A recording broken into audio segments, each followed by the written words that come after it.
क्या आपने कभी ये महसूस किया है, आप अपने बच्चे से बात करती हैं, वो आपकी तरफ देखता है, आप जो बोलती हैं वो समझता भी है, आस-पास क्या हो रहा है, ये भी उसे पता होता है, लेकिन फिर भी वो जवाब नहीं देता और उस पल एक माँ के दिल में हज़ार सवाल उठ जाते हैं। अगर मेरा बच्चा सब समझता है, तो फिर वो जवाब क्यों नहीं देता?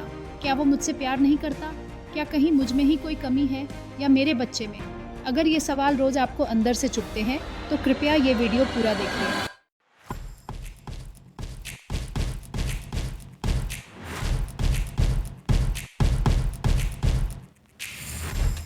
नमस्ते पेरेंट्स, मैं रजनी हूँ। मैं पिछले 19 सालों से ऑटिस्टिक बच्चों और उनके माता-पिता के साथ लगातार काम कर रही हूँ और अब तक दुनिया भर में 27,000 से ज़्यादा बच्चों के साथ काम कर चुकी हूँ। मेरा काम सिर्फ थेरेपी तक सीमित नहीं है। मैं पेरेंट्स की मदद करती हूँ अपने बच्चों को डिपेंडेंट से इंडिपेंडेंट बनाने में, नॉन रिस्पॉन्सिव से कम्युनिकेटिव बनाने में और डिफरेंट से कॉन्फिडेंट और यूनिक बनाने में। मैं यहाँ यूट्यूब पर घर पर की जा सकने वाली पावरफुल टेक्निक्स भी शेयर करती हूँ, इसलिए चैनल को सब्सक्राइब करना और इंस्टाग्राम पर फॉलो करना मत भूलिए। अब चलिए सीधे आज के मुद्दे पर आते हैं। मेरा बच्चा सब समझता है लेकिन जवाब नहीं देता क्यों? ज़्यादातर माता-पिता यही सोचते हैं, अगर मेरा बच्चा जवाब नहीं दे रहा, तो शायद उसे समझ ही नहीं आ रहा।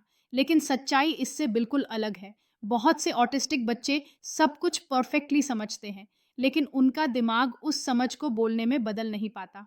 एक माँ ने मुझसे कहा था, "मैम, मेरा बेटा जानता है उसके जूते कहाँ रखे होते हैं। मैं कहूँ तो वो जूते लेकर आ जाता है, लेकिन अगर मैं पूछूँ तुम्हारा नाम क्या है, तो वो चुप हो जाता है।" इसका मतलब ये नहीं कि उसे अपना नाम नहीं पता।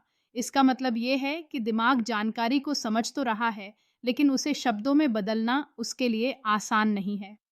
हमें एक बात समझनी होगी, कम्युनिकेशन सिर्फ बोलना नहीं होता। कम्युनिकेशन के 4 स्टेप्स होते हैं। पहला, समझना; दूसरा, सोचना; तीसरा, शब्दों की प्लानिंग; चौथा, बोलना। आपका बच्चा पहले स्टेप में बहुत स्ट्रांग है समझने में, लेकिन वो चौथे स्टेप में अटका हुआ है बोलने में। इसलिए समस्या मेमोरी की नहीं है, समस्या इंटेलिजेंस की भी नहीं है। समस्या बस इतनी है कि स्पीच और रिस्पॉन्स बनने में उसे ज़्यादा समय और सपोर्ट चाहिए। अगर आप यहाँ तक खुद को रिलेट कर पा रहे हैं, तो कमेंट्स में यस लिखिए। इससे और माता-पिता को भी हिम्मत मिलती है कि वो अकेले नहीं हैं। दिमाग के अंदर रिस्पॉन्स देने के लिए 2 चीज़ों का साथ में काम करना ज़रूरी होता है। रिसेप्टिव लैंग्वेज यानी समझने की एबिलिटी, एक्सप्रेसिव लैंग्वेज यानी जवाब देने की एबिलिटी। ऑटिज़्म में अक्सर रिसेप्टिव लैंग्वेज अच्छी होती है, लेकिन एक्सप्रेसिव लैंग्वेज देर से डेवलप होती है। इसलिए बच्चे आपकी तरफ देखते हैं, इंस्ट्रक्शन समझते हैं, काम करके दिखाते हैं, लेकिन शब्दों में जवाब नहीं दे पाते। और बाहर से देखने पर ऐसा लगता है कि बच्चा इग्नोर कर रहा है, जबकि सच्चाई ये है कि वो पूरी कोशिश कर रहा होता है। अब सबसे ज़रूरी सवाल, एक पेरेंट होने के नाते आप क्या कर सकते हैं? 3 बहुत सिंपल स्टेप्स हैं जो आप घर पर शुरू कर सकते हैं। स्टेप 1, रिस्पॉन्स एक्सपेक्ट करें, प्रेशर न डालें। एक ही सवाल बार-बार दोहराने के बजाय थोड़ा रुकिए। उदाहरण के लिए, तुम्हारा नाम क्या है? अब चुपचाप 10 सेकंड गिनिए। कई बच्चों को जवाब बनाने के लिए बस थोड़ा समय चाहिए होता है। स्टेप 2, रिस्पॉन्स मेन सपोर्ट डाइन। अगर बच्चा अटक जाए तो पूरा जवाब मत बोलिए, आधा बोलिए और उसे पूरा करने दीजिए। आप, मेरा नाम राज है और तुम्हारा नाम, बच्चा जय। इससे दिमाग को बोलने की ट्रेनिंग मिलती है, चुप रहने की नहीं। स्टेप 3, एक्शन सी रिस्पॉन्स बिल्ड करें। कई बच्चे एक्शंस के ज़रिए ज़्यादा अच्छा रिस्पॉन्ड करते हैं, जैसे लाल गेंद दो, नाक को टच करो, 3 बार ताली बजाओ। जब एक्शन रिस्पॉन्स स्ट्रॉन्ग होता है, तो धीरे-धीरे वर्बल रिस्पॉन्स भी आने लगता है। अगर आप चाहती हैं कि मैं बोलने और जवाब देने पर पूरा step by step home programme share करूं, तो कमेंट्स में रिस्पॉन्स लिखिए। मैं हर कमेंट खुद पढ़ती हूं और रिप्लाई भी देती हूं। मैं दिल से एक बात कहना चाहती हूं, आपका बच्चा आपको इग्नोर नहीं कर रहा, आपका बच्चा लेज़ी नहीं है, आपका बच्चा पीछे नहीं है, उसका दिमाग बस अलग तरीके से काम करता है और अलग होना कम होना नहीं होता।